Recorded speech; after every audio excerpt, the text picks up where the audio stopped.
സുലൈഖ തന്നെ വീണ്ടും ഇഷ്ടപ്പെടുമോ? ആ പഴയ സ്നേഹം ഇപ്പോഴും കാണിക്കൂ? ഒരുപക്ഷെ ആട്ടിയിറക്കിയേക്കാം.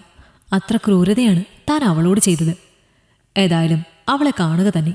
പ്രതികരണം എന്തായാലും താൻ ഉൾക്കൊണ്ടേ പറ്റൂ. സുബൈർ കോഴിക്കോട് ടൗണിലുള്ള തൻ്റെ ഭാര്യ സുലൈഖാന്റെ പുതിയ ഫ്ലാറ്റ് കണ്ടുപിടിച്ചു. അങ്ങോട്ട് കയറി ചെന്നതായിരുന്നു. 4 മാസം മുമ്പ് അവളുടെ നിക്കാഹ് വേറൊരാളുമായി കഴിഞ്ഞ വാർത്തയാണ് കേട്ടത്. കഴിഞ്ഞ ആഴ്ച അവളും ഭർത്താവും ദുബായിക്ക് പോയത്രേ.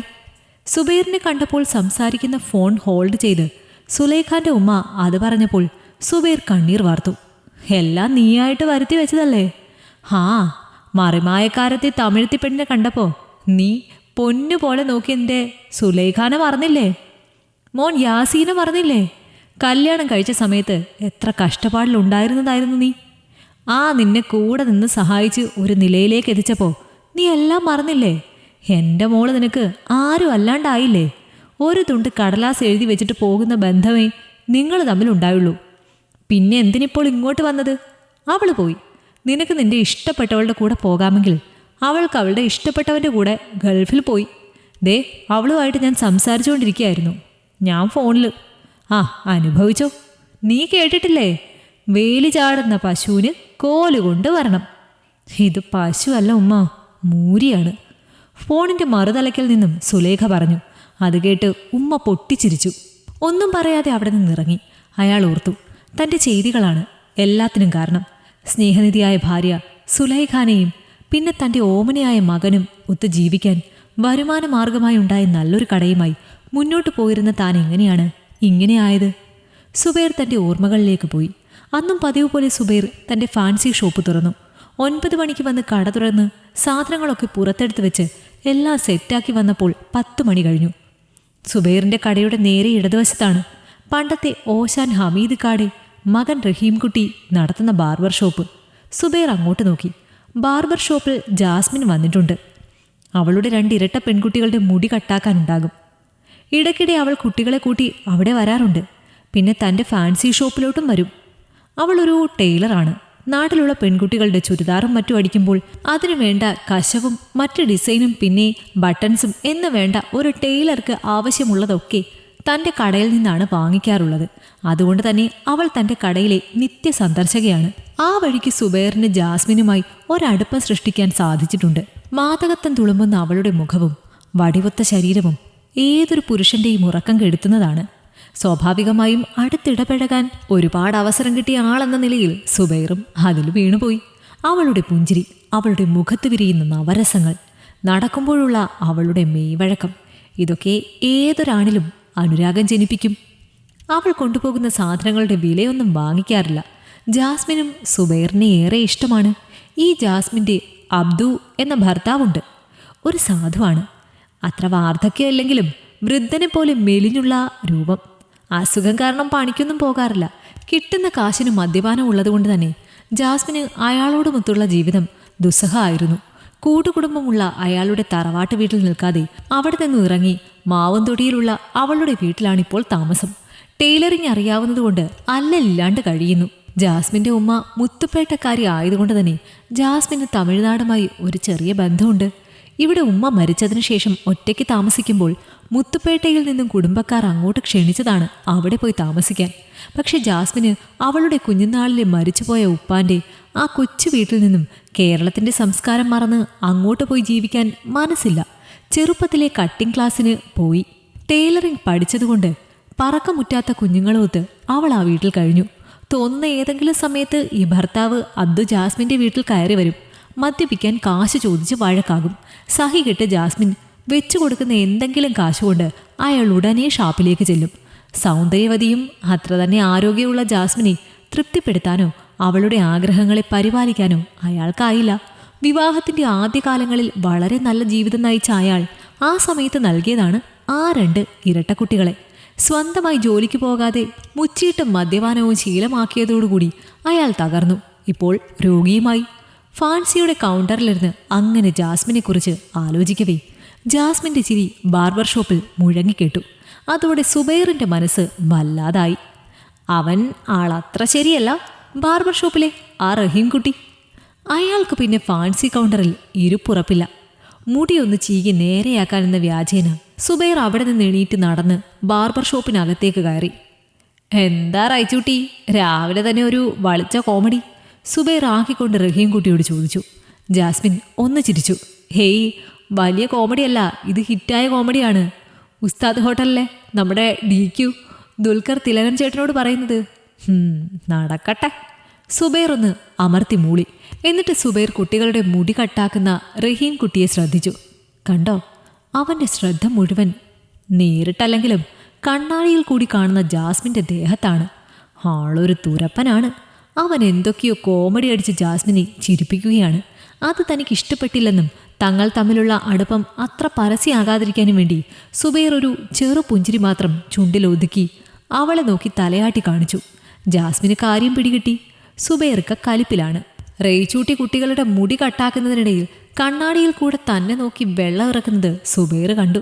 കുട്ടികളുടെ 2 പേരുടെയും മുടി കട്ട് ചെയ്ത ശേഷം റഹീം കുട്ടിയുടെ കാശും കൊടുത്ത് ജാസ്മിൻ കുട്ടികളെയും കൊണ്ട് സുബൈറിന്റെ ഫാൻസിയിൽ ചെന്നു. അവളെ കണ്ടപ്പോൾ സുബൈറിന്റെ കണ്ണുകൾ തിളങ്ങി. അവളിലും അനുരാഗമഴ പെയ്തിറങ്ങി. ഇക്ക എപ്പോഴാ എന്നെ കെട്ടുന്നത്? അതിന് നിന്റെ മാപ്പിള മൊഴി ചൊല്ലിയില്ലല്ലോ. രാത്രി നിങ്ങൾ ഒളിച്ചു പാത്തും വീട്ടിൽ വന്ന് എൻ്റെ കൂടെ കയറി കിടക്കുമ്പോൾ മൊഴി ചൊല്ലിയ കാര്യമൊന്നും വേണ്ടല്ലോ. പിന്നെ അത് ജാസ്മിൻ, പിന്നെ ഞാനത് വേണ്ട, തപ്പിത്തടയണ്ട. ഇനി എന്നെ കെട്ടിയിട്ട് മതി എല്ലാം.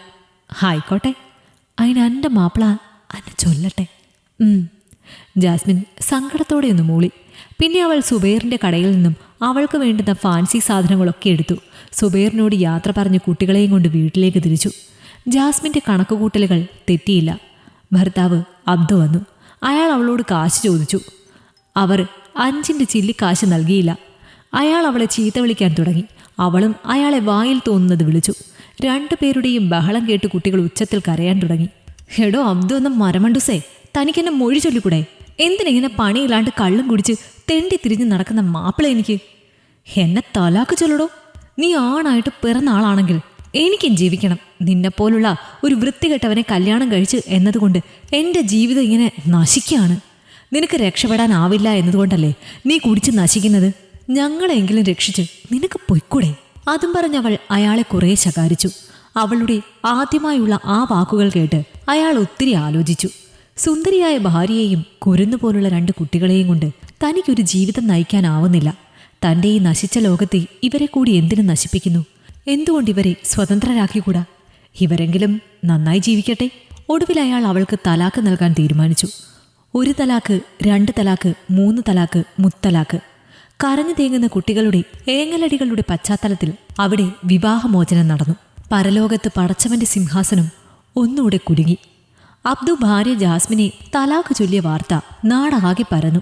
അന്ന് രാത്രി സുബൈർ തന്റെ മീൻവലയെടുത്ത് ഭാര്യയോട് കഥ കടച്ചു കിടന്നോളൂ എന്ന് പറഞ്ഞു.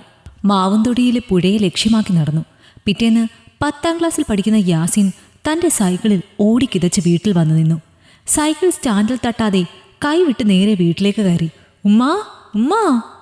പുറത്ത് സൈക്കിൾ വീഴുന്ന ശബ്ദവും കൂടെ യാസീൻ മോന്റെ ഉമ്മ എന്ന അലർച്ചയും കേട്ട് സുലേഖ വേഗം അടുക്കളയിൽ നിന്നും വീടിന്റെ മുൻവശത്തേക്ക് ഓടി വന്ന് എത്തി നോക്കി. എന്താടാ മോനു? കലി കയറിയ മുഖത്തോടെ മകൻ യാസിൻ. ഉമ്മ, ബാപ്പാനെ പിടിച്ച് അവർ കല്യാണം കഴിപ്പിച്ചു. റബ്ബേ, ആര്? മാവുംതൊടിയിലെ നാട്ടുകാര്. മാവുംതൊടിയിലെ നാട്ടുകാരോ? ആരെ കൊണ്ട് കെട്ടിച്ചത്? നീ എന്താ മോനെ പറയുന്നത്? എനിക്കൊന്നും മനസ്സിലാകുന്നില്ല. ഉമ്മ, മാവുംതൊടിയിലെ ഒരു ഉമ്മച്ചിയുടെ വീട്ടിൽ ബാപ്പ എപ്പോഴും പോകാറുണ്ടത്രേ. അവർ തമ്മിൽ പ്രേമത്തിലാണത്രേ. ഇന്നലെ രാത്രി പോയപ്പോൾ വീടിനകത്ത് പുറത്ത് നിന്ന് പൂട്ടിട്ട് പിടികൂടിയിട്ട് നാട്ടുകാരെല്ലാം പിടിച്ച് കെട്ടിച്ചു. എൻ്റെ പടച്ചോനേ, ഞാൻ എന്തായി കേൾക്കണേ? രാത്രി ഇടയ്ക്കിടെ മാവുംതൊടിയിലെ പുഴയിൽ നിന്നും കരിമീനും വരാലും പിടിക്കാനാണെന്ന് പറഞ്ഞ് വലയെടുത്ത് പോകുന്നത് ഇതിനായിരുന്നോ?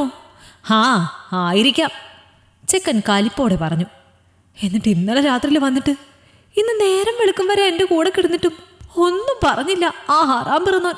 സുലേഖ പദം പറഞ്ഞു കരഞ്ഞു. ഇങ്ങും വരട്ടെ, വെച്ചിട്ടുണ്ട്. ഇനി വരുമോ? യാസീൻ സംശയം പ്രകടിപ്പിച്ചു. ആട്ടെ, നിന്നോട് ആരാ പറഞ്ഞത്? ഉമ്മ, ഇവിടെ കവലയിൽ എല്ലാവരും സംസാരിക്കുന്നുണ്ട്. എന്നോടെൻ്റെ കൂട്ടുകാർ ചോദിച്ചു, നിന്റെ ബാപ്പ വേറെ കെട്ടിയല്ലേന്ന്. സുലേഖയ്ക്ക് ഇപ്പോൾ തന്നെ സുബൈറിൻ്റെ ഫാൻസി കടയിൽ ചെന്ന് ചോദിക്കണമെന്നുണ്ട്. അന്ന് രാത്രി ഏറെയായിട്ടും സുബൈർ വീട്ടിലെത്തിയിട്ടില്ല. ഫോൺ വിളിച്ചിട്ട് കിട്ടുന്നുമില്ല. അല്ലാ, അവളുടെ കൂടെ പൊറുതിയും തുടങ്ങിയോ? സുലേഖയ്ക്ക് ആദിയായി. നേരം വെളുക്കുമ്പോൾ അവൾ സുബൈറിനെ പ്രതീക്ഷിച്ച് കാത്തിരുന്നു. മകൻ അത്താഴം നൽകിയ ശേഷം അവൾ സുബൈറിനുള്ള അത്താഴം വിളമ്പി തീന്മേശയിൽ വെച്ച് കാത്തിരുന്നു. പാതിരാത്രി കഴിഞ്ഞു. ഉറക്കം കൂടിയപ്പോൾ എപ്പോഴോ അവൾ പോയി കിടന്നു. രാവിലെ തന്നെ അവൾ സുബൈറിന്റെ ഫാൻസി കടയിൽ ചെന്നു. സുലേഖയെ കണ്ടപ്പോൾ റഹീംകുട്ടി കടയുടെ ചാവി നൽകിയിട്ട് പറഞ്ഞു, സുബൈർക്ക ജാസ്മിൻ്റെയും കുട്ടികളുടെയും കൂടെ മുത്തുപേട്ടയിലേക്ക് പോയി. പോകുന്നതിന് മുമ്പായി ചാവി എൻ്റെ കയ്യിൽ തന്നിട്ട് നിങ്ങളെ ഏൽപ്പിക്കാൻ പറഞ്ഞു. ജാസ്മിൻ്റെ വീടും പറമ്പും അന്നേ ഹാജിയാർക്ക് എഗ്രിമെൻ്റ് ആയിരുന്നു. ജാസ്മിൻ കാശും കൊണ്ട് മുത്തുപേട്ടയിലേക്ക് പോകവേ സുബൈർ കാക്കയും കൂടെ കൂട്ടുകയായിരുന്നു. ഒരിടുത്തി പോലെ ആ വാക്ക് സുലേഖയുടെ കാതിൽ വന്നു വീണു. റഹീംകുട്ടി നൽകിയ ചാവി വാങ്ങിച്ച് ഒരു യാന്ത്രിക എന്നോണം അവൾ ഫാൻസി കട തുറന്നു. കൗണ്ടറിലെത്തിയപ്പോൾ അവിടെ ഒരു കടലാസ് തൊണ്ട് തനിക്കായി എഴുതി വെച്ചതുപോലെ കണ്ടു. പ്രിയപ്പെട്ട സുലേഖ, ജാസ്മിനും ഞാനും സ്നേഹത്തിലായിരുന്നു. ഇനിയുള്ള കാലം അവൾക്കൊരു ജീവിതം കൊടുക്കാൻ ആഗ്രഹിക്കുന്നു. നിനക്ക് ജീവിക്കാനുള്ള വക ഇവിടെ ഇരുന്നാൽ ലഭിക്കും. ഇത് നന്നായി കൊണ്ടുപോയാൽ മാത്രം മതി. മകനെ പഠിപ്പിക്കുക. ഞാൻ ഒരത്യാവശ്യത്തിനായി ഒരിടം വരെ പോവുകയാണ്. പടച്ചവൻ അനുവദിച്ചാൽ വീണ്ടും കാണാം. അത് വായിച്ചപ്പോൾ സുലേഖ സങ്കടം കൊണ്ട് വിങ്ങിപ്പൊട്ടി. ജീവിതം ഇവിടെ അവസാനിപ്പിച്ചാലോ എന്ന് പോലും തോന്നിപ്പോയി. സഹനശക്തി പഠിപ്പിക്കുന്ന ഒരു സമൂഹത്തിൻ്റെ കണ്ണിയാണ് താൻ. ജീവനും ജീവിതത്തിനും നിലനിൽപ്പിനും പ്രതിബന്ധം വന്നാൽ തളരാതെ പൊരുതി നിൽക്കുന്ന കുടുംബ പാരമ്പര്യമുള്ളവളാണ് താൻ. അതുകൊണ്ട് തന്നെ പക്ഷെ അവൾ തളർന്നില്ല. അയാളോടുള്ള വാശിയും പകയും കൊണ്ട് അവൾക്ക് ജീവിക്കണമെന്ന് തന്നെ തോന്നി. തുടർന്ന് അവൾ എന്നും വീട്ടിലെ ജോലി തീർത്ത ശേഷം അവൾ ഫാൻസി കട തുറന്ന് കച്ചവടം നടത്തി. വീടും പുരയിടവും അവളുടെ പേരിലാണ് സുബൈർ വാങ്ങിയത്. അതുകൊണ്ട് തന്നെ സുബൈർക്ക തിരിച്ചു വന്നാൽ അവൾ അകത്ത് കയറ്റില്ല എന്ന് ശപഥം ചെയ്തു. വർഷം 1 കഴിഞ്ഞു. ഇതേ സമയം മുത്തുപേട്ടയിൽ പോയ സുബൈർ ജാസ്മിൻ്റെ പുരയിടവും മറ്റും വിറ്റുകിട്ടിയ കാശുകൊണ്ട് ഒരു ഫാൻസി സെന്റർ അവിടെ തുടങ്ങിയെങ്കിലും അതിൽ വലിയ വരുമാനം ഉണ്ടായില്ല.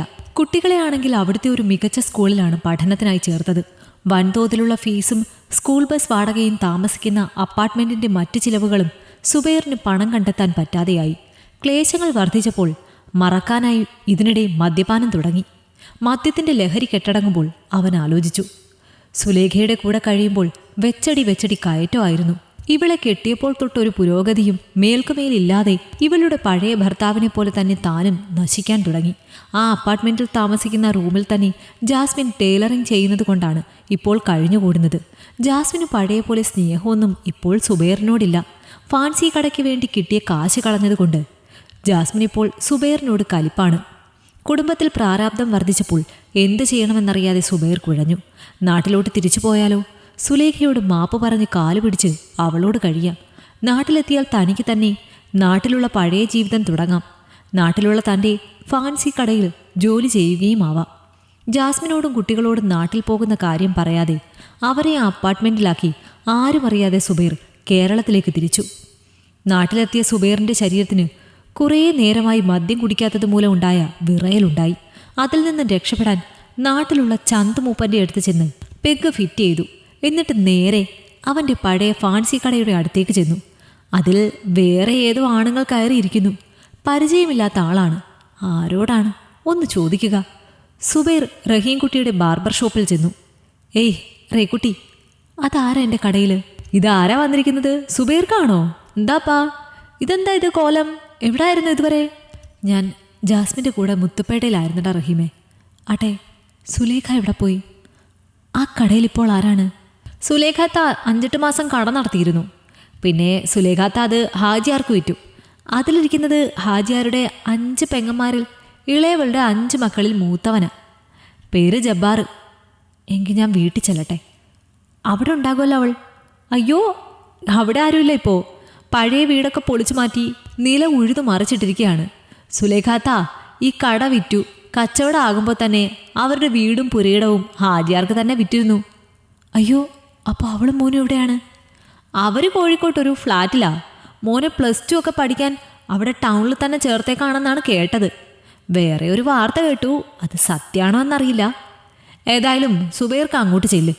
അങ്ങനെ ടൗണിലുള്ള സുലേഖാൻ്റെ ഫ്ലാറ്റ് തേടിപ്പിടിച്ച് ചെന്നതായിരുന്നു. ഞെട്ടിക്കുന്ന ജീവിത യാഥാർത്ഥ്യത്തിൻ്റെ പൊള്ളുന്ന വാർത്ത കാതിലും മനസ്സിലും ഒരുപോലെ തീ കോരിയിട്ടപ്പോൾ സുബൈർ ആകെ തളർന്നുപോയി. ഇനി എന്തു ചെയ്യും? എവിടെയെങ്കിലും പോകാം. ഇനി ഈ നാടിനെയും നാട്ടുകാരെയൊക്കെ കാണാൻ പറ്റിയില്ലെങ്കിലോ? ഒരാഴ്ച നാട്ടിൽ പരിചയക്കാരെയൊക്കെ കണ്ട് അപഹേളനങ്ങളും ആക്ഷേപങ്ങളും കുറേ ഉപദേശങ്ങളുമൊക്കെ മനഃപൂർവ്വം ഏറ്റുവാങ്ങി. അവിടെയും ഇവിടെയുമൊക്കെ കറങ്ങി വീണ്ടും മുത്തുപേട്ടയിലേക്ക് പോയി. ഇനിയൊരു മടക്കയാത്ര ഉണ്ടാവില്ല. അവിടെ എത്തിയപ്പോഴാണ് അറിഞ്ഞത് ജാസ്മിൻ അവളുടെ കസിനെ വീണ്ടും കല്യാണം കഴിച്ചിരിക്കുന്നു. അപ്പാർട്ട്മെൻറ്റിൽ ചെന്നപ്പോൾ അത് പൂട്ടിയിരിക്കുന്നു. തൊട്ടടുത്തുള്ള റൂമുകാരോട് ചോദിച്ചപ്പോൾ അവർ ഒരു കത്താണ് തന്നത്. സുബൈർ അത് തുറന്നു നോക്കി. അതിനുള്ളിൽ ഒരു കടലാസ് എഴുതി മടക്കി വെച്ചിരുന്നു. ജാസ്മിൻ അയാൾക്ക് വേണ്ടി. അയാൾ അത് പുറത്തേക്കെടുത്തു, വായിച്ചു. ഇക്ക, 1 കെട്ടാനും 2 കെട്ടാനും പലർക്കും പറ്റും. പക്ഷെ കെട്ടിയൊന്നിനെ നന്നായി പരിപാലിച്ച് ജീവിതം കൊണ്ടുപോകുന്നതാണ് ആണത്തം. അള്ളാ തന്ന ഒരു ജീവിതം.